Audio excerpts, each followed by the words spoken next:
একজন মেয়ে মানুষের কিন্তু অনেক কাজ থাকে, আর সেই মেয়েটা যখন আস্তে আস্তে বউ হয়, তারপরে বাচ্চার মা হয়, কাজ কিন্তু কমে না, আরও বেড়ে যায়। ছোটোবেলার থেকে খুব নাদুস নুদুস করে বড় হয়েছি, তাই সবাই ভাবে যে আমি হয়তো বাড়ির কোনো কাজই করতে পারি না বা বাড়ির কোনো কাজই করি না।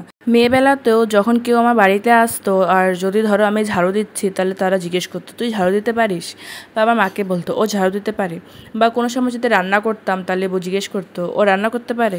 মানে সবাই এটাই ভাবতো যে আমি কোনো কাজ করতে পারি না, শুধুমাত্র পড়াশোনা করতাম। কিন্তু বাস্তবটা কি সত্যি ওটাই?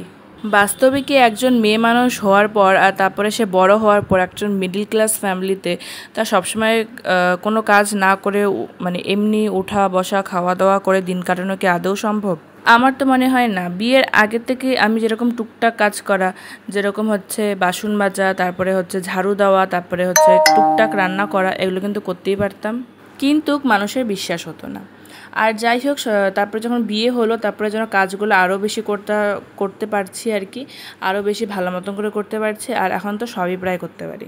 কিন্তু কিছু মানুষের এত ভুল ধারণা আর এত অপমান আর সহ্য করতে পারলাম না, তাই বাধ্য হয়ে আজকে আমাকে মুখটা খুলতেই হলো। কিছু মানুষের ধারণা আমি বাড়িতে কোনো কাজবাজ করি না, যেহেতু আমি মার বাড়িতে থাকি তাই মাই সব কাজবাজ করে, আমি শুধু হাত পা গুটিয়ে বসে থাকি, হয়তো হালকা ফুলকা জানুকি নেই, আর কোনো কিছুই আমি করি না, সব মাই করে। আর এই যে ভিডিওতে আমি এত কাজগুলো দেখাচ্ছি, ডেলি ব্লগ যেটা আমার, এগুলো শুধুমাত্র আমি ভিডিও বানানোর জন্য দেখাই, কিন্তু আসলে করি না। মানে ভাবতে পারছো মানুষের মেন্টালিটিটা কি? ওই যে কিছুদিন আগে আমি একটা কথা বলেছিলাম না ভিডিওতে, যে মেয়েদের শত্রু মেয়েরাই, এটাই সত্যি। আসলে এই কথাগুলো কালকে আমি শুনতে পারি, আর কালকে শোনার পরে আমি তো একদম অবাক, কি এটা কি আদৌ সম্ভব যে ভিডিও করার জন্য আমি কাজগুলো দেখাই কিন্তু করি না? এই কথাগুলো শুনে তো আমি একদম অবাক হয়ে গেলাম, কি রিয়াকশন দিব ওটাই বুঝতে পারছিলাম না, রাগ করবো না হাসবো।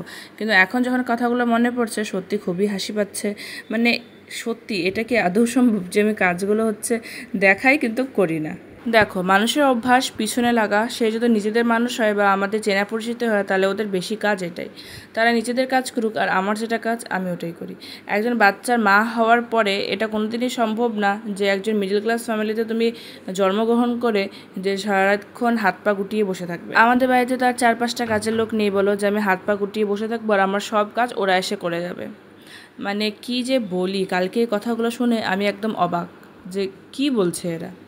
তো যাই হোক, হ্যাঁ এটা সত্যি যে যদি মানে এখন মার বাড়িতে আছি, তো আমার কাজের চাপটা অনেকই কম। যেমন সকালবেলা উঠে আমাকে উঠোন ঝাড় দিতে হয় না, যেটা একটা অনেক বড় কাজের মধ্যে পড়ে, তারপরে আমাকে পুজো দিতে হয় না, যেটাও একটা অনেক বড় কাজের মধ্যে পড়ে, আর আমার অনেক কাজের মধ্যে মা হেল্প করে, আর জানুকে নেওয়ার মতনও লোক আছে।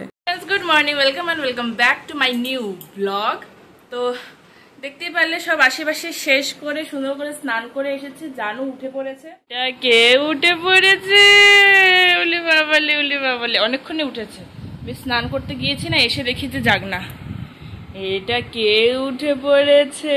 বুকু, আবুকু তুমি উঠে পড়েছ? বুকুলু পুকুলু, ওলে বাবালে সোনা পাপা ও সোনা পাপা, ওরে সোনা পাখি।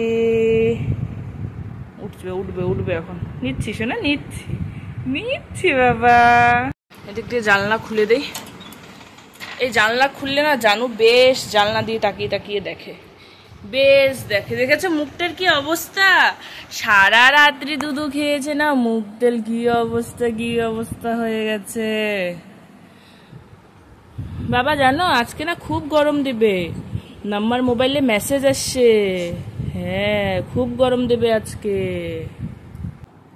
রাত্রে। এত গরম দেয় যে জানুকে আর ড্রেস পরিয়ে শুয়াই না, এমনি তো ডাইপারটা পরাতেই হয়। আর যেদিন করে বেশি গরম দেয় না, ওদিন চেষ্টা করে ডাইপারও না পরাতে। ডাইপার না পরালে প্রবলেম হয়ে যায়। কালকে রাত্রে জানো 2টা নাগাদ জানু কি করেছে, পুরো দুধের বোতল থেকে দুধ ফেলে দিয়েছে, পুরো বিছানা ভিজে গেছে। তুমি জানো তুমি কালকে রাত্রে কি করেছো? জানো? তারপরে ও তো জাগনা পেয়ে গেছে, আমরাও জাগনা পেয়ে গেছি। তারপরে ও রাত্রে আর ঘুমোচ্ছে না, কত কি করে ঘুম পাড়ালাম। তার জন্য আজকে বাবু মশাই 11টা অবধি ঘুমিয়েছে। 11টা অবধি ঘুমিয়েছে আমার সোনা পাখি। আসো বাবা, আসো, দেখো আসবে। উলি বাবালে আমার সোনা পাখিলে। পুরো ঘেমে ঘেমে গেছে। আমি তো ছালা লাতলেই ঘামে, তো জানুকে এখন দিলাম ওর মামুর কাছে। এতক্ষণ আমি নিয়েছিলাম, এখন ওর মামুর কাছে দিয়ে আমি একটু খাবো। আর অনেক কাজ আছে, কাপড়গুলো ধুয়েছি, মেলা হয়নি, কাপড় মেলতে হবে, তারপরে বিছানা উঠাতে হবে। জানু ঘুমিয়েছিল, বিছানা উঠানো হয়নি, ওগুলো যে কবে কখন করব। জানু আর জানুর মামু খেলছে, খেলুক, আমি আগে খেয়ে নিই, খুব খিদে পেয়েছে। এই বুগুলু দুষ্টু গলে, বুগুলুটা দুধ গলে বুগুলুটা। তো এই দেখো, এদিকে হচ্ছে ডাল আর আলু সিদ্ধ বসিয়েছি, এদিকে হচ্ছে পাঁপড় নিয়ে এসেছি, আর এদিকে হচ্ছে বেসন নিয়ে এসেছি। করবো কি, কালকে রাত্রে বাসি ভাত আছে, তো ভাবলাম যে একটু পান্তা খাই, খুব গরম দিয়েছে, গরমে না পান্তা খাওয়া খুব ভালো। তো ভাবলাম যে একটু বড়া পাঁপড় ভেজে একটু ডাল আর আলু সিদ্ধ করে মাখা করে বেশ একটু পান্তা খেয়ে নিই। মার এখানে আছে যেন সত্যি অনেকটা কাজের চাপ কম, কিন্তু তার মানে এই না যে আমি সারাদিন হাত পা গুটিয়ে বসে থাকি আর আমার কাজবাজগুলো এমনি হয়ে যায়, আর আমি শুধুমাত্র ভিডিও করার জন্য এই কাজবাজগুলো দেখাই। সকালে খেতে গিয়ে দেখলাম যে ভাত আছে, তো ওগুলোকে পান্তা করে নিলাম, বাসি ভাত ছিল। তো ভাবলাম যে একটু পাঁপড় ভাজা আর ডাল আর আলু সিদ্ধ বেশ পেঁয়াজ দিয়ে মেখে বানাই, আর হচ্ছে একটু পেঁয়াজের বড়া করি। এগুলো ভেবেই প্রস্তুতি নিচ্ছিলাম, কিন্তু লাস্টে পেঁয়াজের বড়াগুলো আমার পুড়ে যায় একটা কারণের জন্য। দেখো, পাঁপড় ভেজে নিলাম, ওদিক দিয়ে ডাল আর আলুটা সিদ্ধ করে নিয়েছি, পেঁয়াজ ভেজে নিয়েছি, ওটা সুন্দর করে মাখবো, এখন বড়া দিচ্ছি। এই যে এত সুন্দর করে বড়াগুলো দিচ্ছি, এগুলো একদম পুড়ে কালো ছাই হয়ে যায়। কারণ কি, ওটাও আমি তোমাদেরকে বলি, কারণ হচ্ছে এগুলো বড়া দিতে দিতে আমি শুনছি যে পাশের বাড়ি থেকে খুব চিল্লাহাল্লার আওয়াজ আসছে। গিয়ে দেখি ও মা, বনে বনে লেগে গেছে তুমুল ঝগড়া, আর মাঝখানে পড়ে গেছে ওদের বাচ্চা। ওদের বাচ্চাটা কিন্তু আমার দিশানের থেকে 26 দিনের বড়, মানে বুঝতেই পারছো একদম ছোট। তাই আমি বাচ্চাটাকে নিয়ে আসি আমাদের বাড়িতে, আর ওখানে অনেকটা টাইম থাকে। এদিক দিয়ে যে আমি বড়া বসিয়ে গেছি আমার মাথাতেই নেই, এসে যে একটু গ্যাসটা বন্ধ করে যাব সেটারও মনে নেই। পরে এসে দেখি আমার বড়া একদম পুড়ে কালো ছাই হয়ে গেছে, আর বাচ্চাটাকেও রাখতে পারছি না। আর ওই চক্করে আমি দিশানকেও নিতে পারিনি। দিশান কিন্তু কালকে দিশানের মামার কাছে ঘুমিয়েছে সকালবেলাটা। তো যাই হোক, তার জন্য বড় একদম পুরো ছাই হয়ে গেছে। দেখো, এখন তোমার সাথে দেখা হচ্ছে রাত্রে খাওয়ার সময়। অনেক দিন পর কিছু পরোটা ভেজেছি, তো পরোটাগুলো নিয়ে নিই, ভাই আর আমি খাবো, মা খাবে না পরোটা। পরোটার সাথে মা বানিয়েছে একটা সুন্দর মিষ্টি কুমড়া আর আলুর এরকম দেখো কষা কষা সবজি। তো এই যে দেখো কি সুন্দর মিষ্টি কুমড়া আলু, মিষ্টি কুমড়া তো আমার খুবই ভালো লাগে। তো চলো, আর জানু ওদিক দিয়ে ঘুমিয়ে পড়েছে, ওদিকে সবজিগুলো ফ্রিজে রাখতে গেলাম, কিন্তু জানু উঠে পড়েছিল, দৌড়ে এসে দুধ খাওয়ালাম, ঘুমিয়ে পড়লাম। একটা জিনিস দেখানোর জন্য আসলাম, দেখো কি সুন্দর লাগছে না, একদম সফট কাপড়ের জামা, মা দিয়েছে জানুকে এটা। এই দেখো, দেখায় জামাটা, এরকম একটা সুন্দর জামা মা দিয়েছে জানুকে। দেখো পেছনটা এরকম, কাপড়টা এত সফট, একদম বাচ্চাদের জন্য খুবই আরামদায়ক গরমের জন্য। তার সাথে আছে একটা প্যান্ট,